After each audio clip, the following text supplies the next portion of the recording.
Hello students, welcome back to TGI DCT Coaching Center. This is Rupashri. So ಇವತ್ತಿನ ವಿಡಿಯೋದಲ್ಲಿ ಯಾವ situation ಅಲ್ಲಿ KEF fees refund ಆಗುತ್ತೆ ಅಥವಾ ರೀಫಂಡ್ ಆಗೋದಿಲ್ಲ, ಯಾವ ಟೈಮಲ್ಲಿ ನೀವು ಸೀಟನ್ನು ಸರೆಂಡರ್ ಮಾಡಬಹುದು ಅಥವಾ ಸೀಟನ್ನು ಸರೆಂಡರ್ ಮಾಡಲಿಕ್ಕೆ ಸಾಧ್ಯ ಇರಲ್ಲ ಅಂತ ಹೇಳ್ಬಿಟ್ಟು ತಿಳ್ಕೊಳ್ಳುವಂಥ ಇನ್ಫಾರ್ಮೇಟಿವ್ ವಿಡಿಯೋ ಇದಾಗಿದೆ. ಸೊ ಈ ವಿಡಿಯೋ ವೆರಿ ಇಂಪಾರ್ಟೆಂಟ್. ಸೊ ನೀವು ಇಗ್ನೋರ್ ಮಾಡಿದ್ರೆ ನಿಮ್ಮ ಕಂಪ್ಲೀಟ್ ಫೀಸ್ ಪೇ ಮಾಡಿರೋವಂಥದ್ದು ರೀಫಂಡ್ ಆಗದಲೇ ಇರೋ ಸಿಚುವೇಶನ್ಗೆ ಹೋಗ್ಬೋದಾಗತ್ತೆ. ಹಾಗಾಗಿ ಚಾಯ್ಸಸ್ಗಳನ್ನ ಎಂಟ್ರಿ ಮಾಡೋದಕ್ಕಿಂತ ಮುಂಚೆ ಈ ವಿಡಿಯೋನ ಕಂಪ್ಲೀಟ್ ಆಗಿ ವಾಚ್ ಮಾಡಿ students. It is very helpful video. ಇದೇ ರೀತಿಯ ಸಾಕಷ್ಟು ಹೆಲ್ಪ್ಫುಲ್ ವಿಡಿಯೋಸ್ಗಳು ಇದೇ ಡಿಸ್ಕ್ರಿಪ್ಷನ್ ಬಾಕ್ಸಿನಲ್ಲಿ ನಿಮಗೆ ಲಿಂಕ್ಸ್ಗಳು ಪ್ರೊವೈಡ್ ಮಾಡಿರ್ತೀವಿ. ಸೊ ನಿಮಗೆ ಯಾವ ಇನ್ಫಾರ್ಮೇಶನ್ ಬೇಕೋ ಆ ವಿಡಿಯೋನ ನೀವು ವಾಚ್ ಮಾಡಬಹುದು. ಆದಷ್ಟು ಈ ವಿಡಿಯೋನ ಎಲ್ಲರಿಗೂ ಶೇರ್ ಮಾಡಿ ಸ್ಟೂಡೆಂಟ್ಸ್. ಸೊ ಇವಾಗ ನೋಡೋಣ. ಸೊ ಫಸ್ಟ್ ಪಾಯಿಂಟ್ ಏನಂದ್ರೆ, ಫಸ್ಟ್ ರೌಂಡ್ ಅಲ್ಲಿ ಯಾರೆಲ್ಲ ಫಸ್ಟ್ ರೌಂಡ್ ಇಂದ ಕಾಲೇಜ್ಗೆ ಅಡ್ಮಿಷನ್ ಆಗಿರ್ತೀರಾ.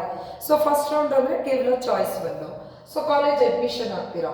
ಒನ್ಸ್ ಕಾಲೇಜ್ ಅಡ್ಮಿಷನ್ ಆದ ನಂತರ ನಿಮಗೆ ಸೆಕೆಂಡ್ ರೌಂಡ್ಗೆ ಪಾರ್ಟಿಸಿಪೇಟ್ ಮಾಡಬೇಕು ಅಥವಾ ಕ್ಯಾಶುಯಲ್ ವೇಕೆನ್ಸಿ ರೌಂಡ್ಗೆ ಪಾರ್ಟಿಸಿಪೇಟ್ ಮಾಡಬೇಕು ಅಂತ ನೀವೇನಾದರೂ ಇಷ್ಟಪಟ್ಟರೆ, ಬಟ್ ಅಲ್ಲಿ ಕಂಡೀಷನ್ ಇರುತ್ತೆ.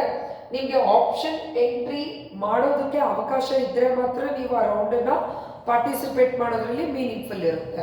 ಹಾಗಾಗಿ ಆಪ್ಷನ್ ಎಂಟ್ರಿ ಲಾಸ್ಟ್ ಡೇಟು ಮುಗಿಯೋದಕ್ಕಿಂತ ಮುಂಚೆನೆ ನೀವು ಫಸ್ಟ್ ರೌಂಡಲ್ಲಿ ಅಲಾಟೆಡ್ ಆಗಿರೋ ಸೀಟನ್ನು ಸರೆಂಡರ್ ಮಾಡಬೇಕಾಗತ್ತೆ. ಈ ರೀತಿ ನೀವು ರೈಟ್ ಟೈಮಲ್ಲಿ ಸರೆಂಡರ್ ಮಾಡಿದ್ರೆ ಎಕ್ಸಿಕ್ಯೂಟಿವ್ ಡೈರೆಕ್ಟರ್ ಅಂದರೆ KE ಅವರು ನೀವು ಪೇ ಮಾಡಿರ್ತೀರಲ್ವಾ, ಚಾಯ್ಸ್ 1ಗೆ ನೀವು ಏನು ಫೀಸ್ ಪೇ ಮಾಡಿರ್ತೀರಲ್ವಾ, ಆ ಫೀಸಿನಲ್ಲಿ 5000 rupees ಅಮೌಂಟನ್ನು ಡಿಡಕ್ಟ್ ಮಾಡಿ ಉಳಿದಿರೋ ಫೀಸ್ ಅಮೌಂಟನ್ನು ರೀಫಂಡ್ ಮಾಡ್ತಾರೆ. ಸಪೋಸ್ ನೀವು ಸೆಕೆಂಡ್ ರೌಂಡನ್ನು ಪಾರ್ಟಿಸಿಪೇಟ್ ಮಾಡಿಲ್ಲ ಅಂತ ಅಂದ್ರೂ, ಕ್ಯಾಶುಯಲ್ ವೇಕೆನ್ಸಿ ರೌಂಡ್ ಪಾರ್ಟಿಸಿಪೇಟ್ ಮಾಡ್ತೀನಿ ಅಂದ್ರೂ ಕೂಡ ದ ಸೇಮ್ ಸಿಚುವೇಶನ್ ಇದು ಅಪ್ಲಿಕೇಬಲ್ ಆಗ್ತದೆ ಸ್ಟೂಡೆಂಟ್ಸ್. ಸೊ ಇಲ್ಲಿ 5000 ಡಿಡಕ್ಟ್ ಅಂತ ಹೇಳ್ತಾರೆ. ಇನ್ ಕೇಸ್ ಇಲ್ಲಿ ಎಕ್ಸಾಂಪಲ್ SC ಅಥವಾ ST ಸ್ಟೂಡೆಂಟ್ಸು ನೀವು 500 ಪೇ ಮಾಡಿರ್ತೀರಾ. 500 ಪೇ ಮಾಡಿ ಆಮೇಲೆ ಕಾಲೇಜಿಗೆ ಹೋಗಿ ಕಾಲೇಜ್ ಫೀಸ್ ಪೇ ಮಾಡಿರ್ತೀರಾ. ಹಾಗಾದರೆ ನಿಮಗೆ ನೀವು ಪೇ ಮಾಡಿರೋದು KEಗೆ 500 rupees. 500 rupeesಲ್ಲಿ 5000ನ ಹೆಂಗೆ ಡಿಡಕ್ಟ್ ಮಾಡ್ತಾರೆ ಅಂತ ಕೇಳ್ಬೋದು. ಆವಾಗ ನೀವು ಮತ್ತೆ ರಿಮೈನಿಂಗ್ 4500 ಆಸ್ ಎ ಪನಿಷ್ಮೆಂಟ್ ಅಂತ ಹೇಳ್ಬಿಟ್ಟು ಪೇ ಮಾಡಲೇಬೇಕು. ಸೊ ಏನಿದೆ ಈ ಪೇಮೆಂಟ್ ಏನಿರುತ್ತೆ, ಇದು ಯಾವುದೇ ಕ್ಯಾಟಗರಿ ರಿಸರ್ವೇಷನ್ ಅವರಿಗೆ ಅಪ್ಲಿಕೇಬಲ್ ಆಗುವಂಥದ್ದಲ್ಲ. ಎಲ್ಲರಿಗೂ ಕೂಡ ಇದು ಪೇಮೆಂಟ್ ಏನಿರುತ್ತೆ it will be the common ಆಗಿರುತ್ತೆ. ಸೊ ಟೋಟಲಿ ನೀವೆಷ್ಟು ಪೇ ಮಾಡಿರ್ತೀರಾ ಆ ಪೇಮೆಂಟಲ್ಲಿ 5000 ರೂಪಾಯಿ ನಿಮಗೆ 5000 rupees ಡಿಡಕ್ಟ್ ಆಗ್ತದೆ. ಈಗ ಸೆಕೆಂಡ್ ಪಾಯಿಂಟು, ಸಪೋಸ್ ಫಸ್ಟ್ ರೌಂಡಲ್ಲಿ ನೀವು ಫಸ್ಟ್ ರೌಂಡ್ ಆಗಿರುತ್ತೆ, ನೀವು ಚಾಯ್ಸ್ 1 ನೀವು ಕ್ಲಿಕ್ ಮಾಡಿ, ಚಾಯ್ಸ್ 1 ಕ್ಲಿಕ್ ಮಾಡಿದ ತಕ್ಷಣ ನೀವು KE ಫೀಸ್ ಪೇ ಮಾಡಿರ್ತೀರಾ. ಆದರೆ ಕಾಲೇಜಿಗೆ ಫೀಸ್ ಪೇ ಮಾಡಿರ್ಬೋದು ಅಥವಾ ಪೇ ಮಾಡದಲ್ಲೇ ಇರ್ಬೋದು. ಅಂದರೆ ಚಾಯ್ಸ್ 1ಗೆ ನೀವು ಆಲ್ರೆಡಿ KE ಪೇ ಮಾಡಿಬಿಟ್ಟಿರ್ತೀರ. ಹಾಗಾಗಿ ಕಾಲೇಜ್ ಜಾಯಿನ್ ಆದರೂ ಜಾಯಿನ್ ಆಗದೆ ಇದ್ರೂ ಕೂಡ, ಸಪೋಸ್ ನೀವೇನಾದರೂ ಸೆಕೆಂಡ್ ರೌಂಡು ಅಥವಾ ಕ್ಯಾಶುಯಲ್ ವೇಕೆನ್ಸಿ ರೌಂಡನ್ನು ಅಟೆಂಡ್ ಮಾಡಬೇಕು ಅಂತ ಅಂದರೆ, ಸೊ ಅವಾಗ ನೀವು ಕಂಪ್ಲೀಟ್ ಆದಮೇಲೆ ನೀವೇನಾದರೂ ಅಂದರೆ second round casual vacancy round ಮುಗಿದ ಮೇಲೆ ನೀವೇನಾದರೂ ಸೀಟನ್ನು ಸರೆಂಡರ್ ಮಾಡಿದ್ರೆ, ಈ ಕೇಸಲ್ಲಿ ನೋಡ್ರಿ, ಸೊ ಬಿಫೋರ್ ಆಪ್ಷನ್ ಎಂಟ್ರಿ ಡೇಟಿಗೆ ಮುಂಚೆನೇ ನೀವು ಸೀಟ್ ಸರೆಂಡರ್ ಮಾಡಿ ಇಲ್ಲಿ ಪಾರ್ಟಿಸಿಪೇಟ್ ಮಾಡ್ತಿದ್ದೀರಾ. ಈ ಎರಡನೇ ಕಂಡೀಷನ್ ಅಲ್ಲಿ ಹೇಳ್ತಿರೋದು, ಸೆಕೆಂಡ್ ರೌಂಡ್ ಅಥವಾ ಕ್ಯಾಶುಯಲ್ ವೇಕೆನ್ಸಿ ರೌಂಡು ಕಂಪ್ಲೀಟ್ ಆದ್ಮೇಲೆ ನೀವು ಸೀಟ್ ಸರೆಂಡರ್ ಮಾಡ್ತೀರಾ. ಈ ರೀತಿ ರೌಂಡ್ಗಳು ಮುಗಿದ ಮೇಲೆ ನೀವು ಸೀಟ್ ಸರೆಂಡರ್ ಮಾಡಿದ್ರೆ ಎಕ್ಸಿಕ್ಯೂಟಿವ್ ಡೈರೆಕ್ಟರು ನೀವು ಎಷ್ಟು ಫೀಸ್ ಪೇ ಮಾಡಿರ್ತೀರಾ ಅಷ್ಟು ಅಮೌಂಟು ಡಿಡಕ್ಟ್ ಆಗುತ್ತೆ. ಯಾವ ಅಮೌಂಟು ಕೂಡ ನಿಮಗೆ ರೀಫಂಡ್ ಆಗೋದಿಲ್ಲ. So no refund. ಸೊ ಇಂಥ ಸಿಚುವೇಶನ್ ಅಲ್ಲಿ ಹಾಗಾಗಿ ಸೊ ಎಲ್ಲ ರೌಂಡ್ಗಳು ಮುಗಿದ ಮೇಲೆ most of the students college join ಆಗಿ ಕಾಲೇಜ್ ಹೋದ ಮೇಲೆ ಅಲ್ಲಿ ಕಾಲೇಜ್ ವಾತಾವರಣ ಇರ್ಬೋದು ಅಥವಾ ಫ್ಯಾಕಲ್ಟೀಸ್ದು ಇರ್ಬೋದು, ಸೊ ನಿಮ್ಗೆ ಅಲ್ಲಿ ಬೇರೆ ಹೆಲ್ತ್ ಇಶ್ಯೂ ಇರ್ಬೋದು, ಯಾವುದೇ ಕಾರಣಗಳಿಂದಾಗಿ ನೀವು ಎಕ್ಸಿಟ್ ಆಗ್ತೀನಿ, ಸೀಟ್ ಸರೆಂಡರ್ ಮಾಡ್ತೀನಿ ಅಂದರೆ KE ಪೇ ಮಾಡಿರೋ ಫೀಸ್ ಕಂಪ್ಲೀಟ್ ಆಗಿ ಡಿಡಕ್ಟ್ ಆಗ್ತದೆ. ಸೊ ಇಲ್ಲಿ ಹೇಳೋದು ಕೇವಲ KE ಫೀಸಿನ ಮಾತ್ರ ನಾವು ಕೊಡ್ತಾ ಇರೋದು. ಇನ್ನು ನೀವು ಕಾಲೇಜಿಗೆ ಫೀಸ್ ಪೇ ಮಾಡಿದರೆ ಕಾಲೇಜಿಂದು ಅವ್ರದ್ದೇ ಆದ ರೂಲ್ಸ್ ರೆಗ್ಯುಲೇಷನ್ಸ್ ಇರುತ್ತೆ. ಅಕಾರ್ಡಿಂಗ್ ಟು ದಟ್ ಅದು ಅವರಿಗೆ ಡಿಪೆಂಡ್ ಆಗಿರುವಂಥದ್ದಾಗಿರ್ತದೆ. ಇನ್ನು ಥರ್ಡ್ ಪಾಯಿಂಟು, ಸೆಕೆಂಡ್ ರೌಂಡಲ್ಲಿ ನೀವು ಕಾಲೇಜ್ ಜಾಯಿನ್ ಆಗಿರಿ ಅಥವಾ ಜಾಯಿನ್ ಆಗದೆ ಇರಿ. ನಾನು ಫಸ್ಟ್ 2 ಪಾಯಿಂಟ್ಸ್ನ ಎಕ್ಸ್ಪ್ಲೇನ್ ಮಾಡಿದ್ದು ಬಂದು ಫಸ್ಟ್ ರೌಂಡಿನ ಇನ್ಫಾರ್ಮೇಷನು. ಸೆಕೆಂಡ್ ರೌಂಡ್ ರಿಸಲ್ಟ್ ಬಂದು ನೀವು ಕಾಲೇಜ್ ಜಾಯಿನ್ ಆಗಿದ್ರು ಜಾಯಿನ್ ಆಗದೆ ಇದ್ರು. ಸೆಕೆಂಡ್ ರೌಂಡ್ ಅಂದರೆ ಯಾವುದು? ಚಾಯ್ಸ್ 2 ಮತ್ತು ಚಾಯ್ಸ್ 3, ಕರೆಕ್ಟ್ ಅಲ್ವಾ? ಸೊ ಚಾಯ್ಸ್ 2 ಕ್ಲಿಕ್ ಮಾಡಿದ್ದೀರಂದ್ರೆ ನೀವು KE ಫೀಸ್ ಪೇ ಮಾಡಿರ್ತೀರ, ಆದರೆ ಕಾಲೇಜಿಗೆ ಫೀಸ್ ಪೇ ಮಾಡಿರಲ್ಲ. ಆ ಟೈಮಲ್ಲಿ ಕೂಡ ನೀವು ಸೀಟನ್ನ ಸರೆಂಡರ್ ಮಾಡಿದ್ರೆ, ಅಂದರೆ ಸೆಕೆಂಡ್ ರೌಂಡ್ ರಿಸಲ್ಟ್ ಅನೌನ್ಸ್ ಆದಮೇಲೆ ಸೀಟ್ ಸರೆಂಡರ್ ಮಾಡಿದ್ರೆ ಎಕ್ಸಿಕ್ಯೂಟಿವ್ ಡೈರೆಕ್ಟರ್ ಕಂಪ್ಲೀಟ್ ಫೀಸನ್ನು ಡಿಡಕ್ಟ್ ಮಾಡ್ತಾರೆ. ಇದೇ ಪಾಯಿಂಟನ್ನು ಸೊ ನಾವು ಇಲ್ಲಿ ಏನಂತ ಹೇಳಿದ್ವಿ, ಫಸ್ಟ್ ಮತ್ತು ಸೆಕೆಂಡ್ ಪಾಯಿಂಟಲ್ಲಿ ಸೆಕೆಂಡ್ ರೌಂಡ್ ಕಂಪ್ಲೀಟ್ ಆದಮೇಲೆ ಅಂತ ಹೇಳಿದ್ದೀವಿ. ಅದನ್ನೇ ಈ ಪಾಯಿಂಟಲ್ಲಿ ಅವರು ಈ ರೀತಿ ಹೇಳ್ತಿದ್ದಾರೆ. ಸೆಕೆಂಡ್ ರೌಂಡ್ ಮುಗಿದ ಮೇಲೆ ಸೀಟ್ ಸರೆಂಡರ್ ಮಾಡಿದ್ರೆ ನಿಮ್ ಕಂಪ್ಲೀಟ್ ಅಮೌಂಟು ಡಿಡಕ್ಟ್ ಆಗ್ತದೆ, ನೀವು ಕಾಲೇಜ್ ಜಾಯಿನ್ ಆಗಿದ್ರು ಆಗದೆ ಇದ್ರು. ಇನ್ನು ಫೋರ್ತ್ ಪಾಯಿಂಟು CG 2006 ರೂಲ್ 12.2 ಅಲ್ಲಿ ಇಲ್ಲಿ ಮೆನ್ಷನ್ ಮಾಡಿರೋದೇನು ಅಂದರೆ payment of penalty is mandatory. ನಾನು ಹೇಳಿದ್ನಲ್ವಾ, ಯಾವುದೇ ರೀತಿಯ ಪನಿಷ್ಮೆಂಟ್ ಅಂದರೆ ಪೆನಾಲ್ಟಿ ಅಂತ ನಿಮ್ಗೆ ಏನು ತಗೊಳ್ತಾರೆ ಆ ಅಮೌಂಟಿಗೆ ಯಾವುದೇ ರೀತಿಯ ಎಕ್ಸೆಪ್ಷನ್ಸ್ ಇರೋದಿಲ್ಲ. ಯಾವುದೇ category, any category, very specially SC STಗೆ ಇದನ್ನು ರೆಫರ್ ಮಾಡ್ತಿರೋದು. ಯಾವ ಕ್ಯಾಟಗರಿ ಆಗಿದ್ರೂ ಕೂಡ ಎಲ್ಲರೂ ಕೂಡ ಪೇಮೆಂಟ್ ಯಾವುದು ಪೆನಾಲ್ಟಿ ಅಮೌಂಟನ್ನ ಒಂದೇ ರೀತಿ ಪೇ ಮಾಡಬೇಕಾಗಿರುತ್ತೆ. ಇನ್ನು ಫಿಫ್ತ್ ಪಾಯಿಂಟು, ಸೆಕೆಂಡ್ ರೌಂಡ್ ಅಥವಾ ಕ್ಯಾಶುಯಲ್ ವೇಕೆನ್ಸಿ ರೌಂಡ್ ಮುಗಿದ ಮೇಲೆ if you are not join the college, ನೀವು ಜಾಯಿನ್ ಆಗದೆ ಇದ್ರೆ, ಸೊ ರೌಂಡ್ಗಳು ಮುಗಿಯುತ್ತೆ, ನೀವು ಕಾಲೇಜಿಗೆ ಹೋಗಿ join ಆಗಬೇಕಾಗಿರುತ್ತೆ.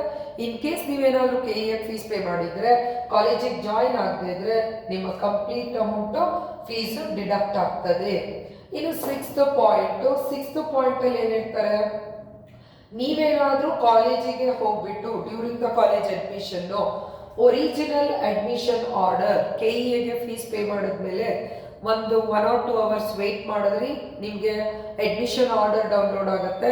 So original admission order, original bank ಚಲನ್ನು KE ಫೀಸ್ ಪೇ ಮಾಡಿದಾಗ ನಿಮಗೆ 3 ಕಾಪೀಸ್ ಆಫ್ ಚಲನ್ ಸಿಗುತ್ತೆ. ಒಂದು KEಗೆ, ಸೊ ಎರಡನೇದು ಇಂಜಿನಿಯರಿಂಗ್ ಕಾಲೇಜಿಗೆ, ಮೂರನೇದು ಸ್ಟೂಡೆಂಟ್ಸ್ ರೆಫರೆನ್ಸಿಗೆ. ಏನಿರುತ್ತೆ ನಿಮ್ಮದು ಆ ಬ್ಯಾಂಕ್ ಚಲನನ್ನು ಒರಿಜಿನಲ್ ಗ್ರೀನ್ ಕಾರ್ಡು, ಇನ್ನು original verification slip, after the document verification ನಿಮಗೆ ಸ್ಲಿಪ್ಪನ್ನು ಪ್ರೊವೈಡ್ ಮಾಡಿರುವಂಥದ್ದು. ಈ ಡಾಕ್ಯುಮೆಂಟ್ ಏನಾದರೂ ನೀವು ಕಾಲೇಜಿಗೆ ಸಬ್ಮಿಟ್ ಮಾಡಿಬಿಟ್ರೆ ಇದರಲ್ಲಿರೋ ಕೆಲವು ಡೇಟಾನ ಅವರು ವೆಬ್ಸೈಟಿಗೆ ಎಂಟ್ರಿ ಮಾಡ್ತಾರೆ. ಎಂಟ್ರಿ ಮಾಡೋದ್ರ ಮೂಲಕ ನೀವು ನೆಕ್ಸ್ಟ್ ಯಾವ ಕಾರಣಕ್ಕೂ ಸೀಟನ್ನು ಸರೆಂಡರ್ ಮಾಡಲಿಕ್ಕೂ ಆಗೋದಿಲ್ಲ, ಸೀಟನ್ನು ಕ್ಯಾನ್ಸಲ್ ಮಾಡ್ಕೊಳ್ಳೋದಕ್ಕೂ ಆಗೋದಿಲ್ಲ. ಹಾಗಾಗಿ ಕಾಲೇಜ್ಗೆ ಅಡ್ಮಿಷನ್ ಆಗೋ ಬಿಫೋರು ಸೊ ಕಾಲೇಜ್ ಬಗ್ಗೆ ತಿಳ್ಕೊಂಡು ಕಾಲೇಜ್ ಸೇಫ್ಟಿ, ಕಾಲೇಜ್ ಕ್ಯಾಂಪಸ್ ಸೆಲೆಕ್ಷನ್ನು, ಕಾಲೇಜ್ ಎಕ್ಸಾಮಿನೇಷನ್ನು, ಟೆಸ್ಟ್ ಪ್ಯಾಟ್ರನ್ನು, ಸೊ ಬ್ಯಾಕ್ಲಾಗ್ಸ್ ಪ್ಯಾಟ್ರನ್ನು, ಅಟೆಂಡೆನ್ಸಿ ಎಷ್ಟು ಇರಬೇಕು, ರೂಲ್ಸ್ ಏನಿದೆ, ಸೊ ಫೀಸ್ ಸ್ಟ್ರಕ್ಚರ್ ಹೇಗಿದೆ, ನೀವು ಜಾಯಿನ್ ಆಗುವಾಗ ಫೀಸ್ ಏನಿದೆ, ಅದರ ನೆಕ್ಸ್ಟ್ ಅಪ್ಕಮಿಂಗ್ ಇಯರ್ಸ್ಗಳಲ್ಲಿ ಫೀಸ್ ಸ್ಟ್ರಕ್ಚರ್ ಯಾವ ರೀತಿ ಇದೆ, ಸೊ ಪ್ರತಿಯೊಂದು ಇನ್ಫಾರ್ಮೇಷನ್ನು ಅಂದರೆ ನಿಮಗೆ ಕ್ಯಾಂಪಸ್ ರಿಲೇಟೆಡ್ ಪ್ಲೇಸ್ಮೆಂಟ್ ಆಕ್ಟಿವಿಟೀಸ್ಗಳು ನಡೀತದ ಇಲ್ವಾ ಎಲ್ಲ ರೀತಿ ತಿಳ್ಕೊಂಡು ನೀವು ಪಕ್ಕಾ ಕಾಲೇಜಿಗೆ ಜಾಯಿನ್ ಆಗ್ತೀನಿ ಅಂದಾಗ ಮಾತ್ರ ಎಲ್ಲ documents, not only this documents, even ಯಾವುದೆಲ್ಲ ಡಾಕ್ಯುಮೆಂಟ್ಸ್ನ ಪ್ಲೆಡ್ಜ್ ಮಾಡಬೇಕು ಅಂತ ಹೇಳ್ಬಿಟ್ಟು ವೆರಿ ಸೂನ್ ನಿಮಗೆ the required document for engineering college admission so ನಿಮಗೆ ಸಿಗ್ತದೆ. ಅದರಲ್ಲಿ ನಾನು ಎಲ್ಲ ಇನ್ಫಾರ್ಮೇಷನ್ ಕೊಡ್ತಾ ಇದ್ದೀನಿ ಸ್ಟೂಡೆಂಟ್ಸ್. ಇನ್ನು last 7th point KE allotted ಮಾಡಿರುತ್ತೆ ನಿಮ್ಗೊಂದು ಕಾಲೇಜ್ಗೆ, ಅದು first round, second round, casual vacancy round.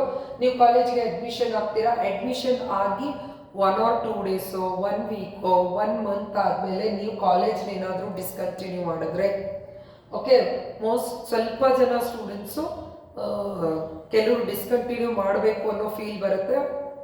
So engineering ಹೋಗಲೇಬೇಕು ಅಂತ ಹೇಳ್ಬಿಟ್ಟು ಇಷ್ಟೆಲ್ಲ ಕಷ್ಟಪಟ್ಟು ಹೋಗಿರ್ತೀರಾ, ಏನೇ ಸಿಚುವೇಶನ್ಸ್ ಬಂದ್ರೂ ನೀವು ಕಂಟಿನ್ಯೂ ಮಾಡಬೇಕು ಅಂತಲೇ ಥಾಟ್ ಇಟ್ಕೊಳ್ಳಿ ಮಕ್ಕಳೇ. ಯಾಕಂದರೆ ನಿಮ್ಗಷ್ಟೇ ಪ್ರಾಬ್ಲಮ್ ಇರಲ್ಲ, ಎಲ್ಲ ಡಿಪ್ಲೊಮೊಯಿಂದ ಹೋಗಿರೋ ಪ್ರತಿ ಸ್ಟೂಡೆಂಟ್ಗೂ ದ ಸೇಮ್ ಕೈಂಡ್ ಆಫ್ ಫೀಲಿಂಗೇ ಇರ್ತದೆ. ಹಾಗಾಗಿ ರಿವರ್ಟ್ ಬ್ಯಾಕ್ ತಗೋಬೇಡಿ. ಇನ್ ಕೇಸ್ ಏನಾದರೂ ನೀವು ಡಿಸ್ಕಂಟಿನ್ಯೂ ಮಾಡಿದ್ರೆ ಆವಾಗ ನೀವು ಸೀಟ್ ಸರೆಂಡರ್ನ KEA ಮಾತ್ರ ಸೀಟ್ ಸರೆಂಡರ್ ಮಾಡಬೇಕು.